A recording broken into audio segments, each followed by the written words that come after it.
Welcome to Community Heroes, where the spotlight shines on the incredible individuals shaping our world. We have a very important guest in the health sector here today, and I will now invite him to introduce himself. Thank you so very much. Good afternoon, everyone. It indeed pleases me to be part of the Community Hero. Actually, my name is Ahmed Nyang, a clinician in the medical field.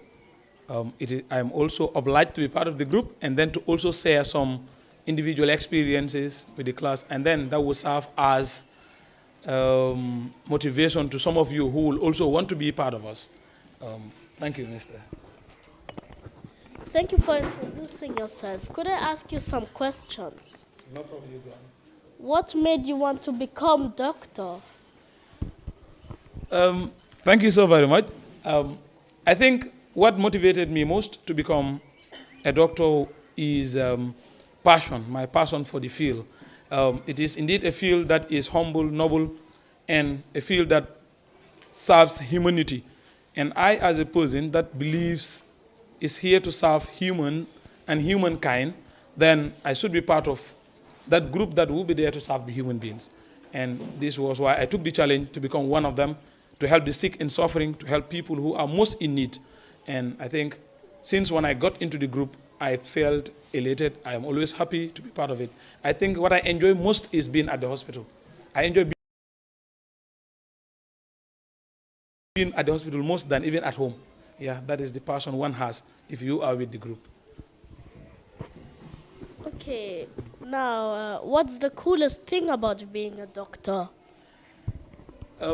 Thank you so very much. I will want to say this. You see, like I said, because we are serving the human race, the coolest of all is to serve the people that needed your care the most.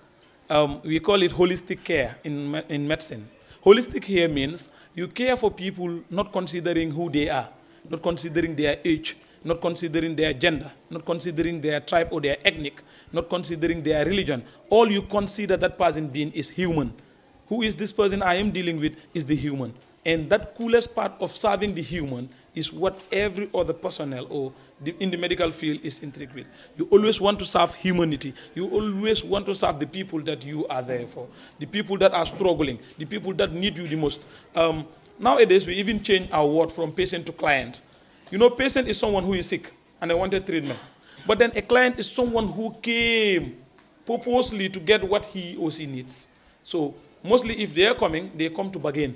They come to tell you, this is what I want, and then you discuss with them to negotiate and see what you can offer them and what they can get from you. I think that is the most beautiful part of it. Okay, now, how do you help people feel better? Thank you so very much. And now you're getting me more into what I like doing. Actually, we do all we do with passion, but then with skills. I think our field is with knowledge and skills. We call it an art and a science. It is an art because it requires skills. It is a science because it requires scientific knowledge and evidences. You give help based on the knowledge you learned, and then giving it with your skills, like you use your skills to at least give that knowledge to the patient. The way we give care is exceptional, like it is professional, like we are trained to become professionals. We are guided with principles or ethics, whereby you take note of whatever you're doing to a patient. Remember, whenever we serve patients, we want to maintain or protect their dignity. You serve human beings by protecting them. You don't just serve them anyhow. You see, we are servants. I think I will always tell people we are servants to every other person. The poor, the rich, the old, the young, because we serve everybody. How do we serve them? We serve them using those skills and knowledges we learn to at least give them a better care and make them feel better. Even if they are going to die, even if we know they are not going to make it, this is very, very important. Because at times you see patients, you know, then we make research to things we don't know. We generally upgrade ourselves by attending some symposiums, attending seminars, and then trying to better ourselves with a lot of engagements. All you know, you get it from the classrooms where you are taught, then at the practical sessions where you go to the hospital and practice. From there also, you read and then make research to better and improve yourselves. I think we get all of what we know through our researches, through the classroom, and then the practical sessions. And guess what? Don't think we know a lot. We know just a little. Sometimes patients come, we don't even know what is wrong with them. With all you think we know, we will see a patient that is coming with a condition, you don't even know what is wrong with this patient. So it is sometimes funny to people. But then it's normal. That is human being. The human being is big. The human being is bulky. Don't just see yourself like this. The things in you are too much. That is why I think if you were doing science, I think we have cells, we have tissues, we have organs, we have organ systems, and then we have the organism. That is the human being. So from the cells, to the tissues, to the organ systems, and to the organism is something else. It's very big. So you're not expected to know all. But always you need to be developing yourself. You need to be improving. You need to read, you need to make research, and you need to practice continuously. If you don't practice, you are not good. If you don't read, you will perish. And if you don't make research, you don't better yourself. Can you share a funny or memorable moment from your job? Actually, almost every day we have funny or memorable ones. We have patients when it is funny. I think we all know malaria. Yes, because it's a problem in the Gambia. I could recall I once had a patient who had malaria. This patient came with the wife and then the brother. Malaria, if it is complicated, it causes what we call cerebral malaria. It will get to the brain. And when it gets to the brain, you hallucinate, meaning you talk to yourself. This guy, when he came to the hospital, he thought he was going to die.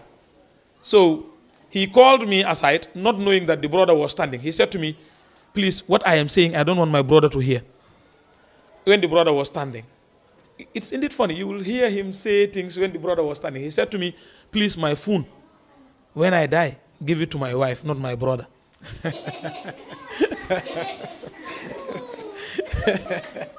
Actually, I said to the brother, be quiet. Just allow him to say what he wanted to say. But it was all malaria. He said again, I know I am going to die. But before I die, just call my wife to give me a hug. And said to me, if I die, there is some money in my pocket. Don't give it to my brother, give it to my wife. If not, my brother will eat it. So actually, it was funny. But then we went on the treatment. When he got better, I asked, you said I should give your phone to your wife, not your brother. He said no. I never said so.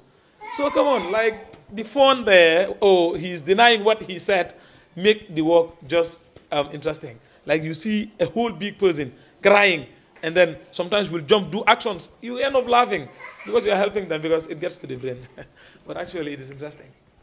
If you have any questions for Mr. Jam, raise your hand. Actually, I think I should be answering all your questions. Yes, sir.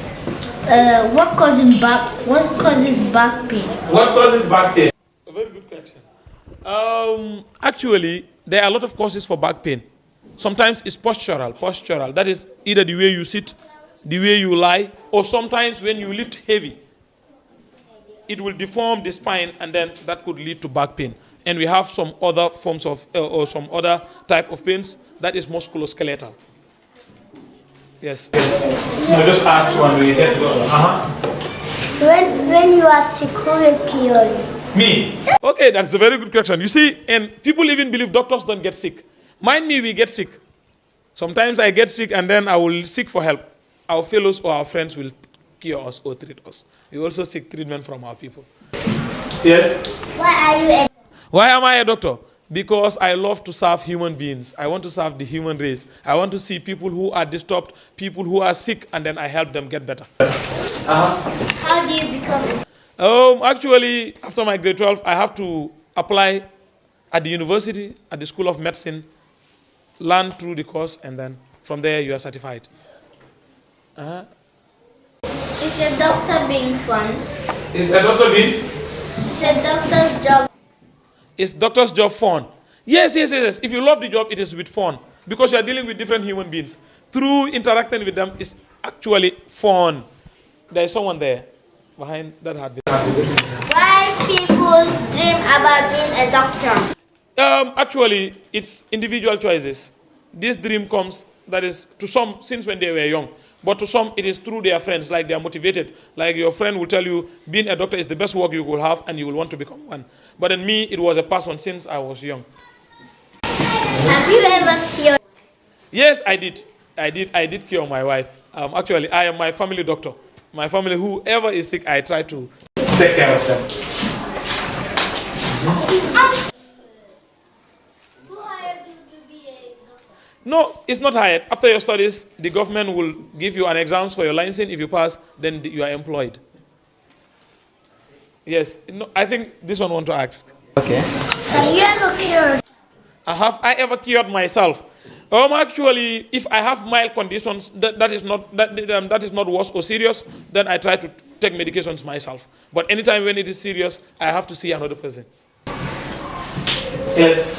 Do you take many time to be a doctor? Huh? Do you take many time to be? No, it was just passion. I did not take any time. I did not think much. I just went to the school and studied. That's all. Okay. I think she did not answer. Do you like being a doctor? I love it. I said I just want to be at the hospitals. I enjoy being at the hospitals than being anywhere. If I sit a day without seeing a patient, I am not happy. I want to be seeing. You save people. How do I save people?